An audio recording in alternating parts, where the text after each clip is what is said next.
So ಇದು document verification ಸಂಬಂಧಿಸಿದಂಥ ಒಂದು ವಿದ್ಯಾರ್ಥಿ. Sir, I am waiting for allied health science course.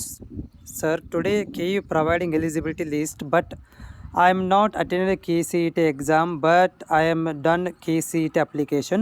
When comes K website, my name and my clothes is not showing.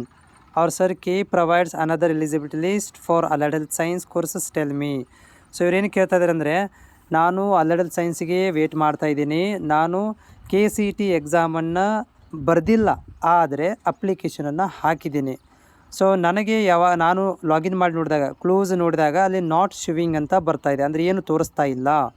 So next ನಮಗೆ another ಏನಾದರೂ list ಬಿಡ್ತಾರಾ ಅಂತ ಇವರು ಕೇಳ್ತಿರುವಂಥ ಪ್ರಶ್ನೆ. ನೀವು ಹೇಳ್ತಿರುವುದು ಎಲ್ಲ ಕರೆಕ್ಟ್ ಇದೆ.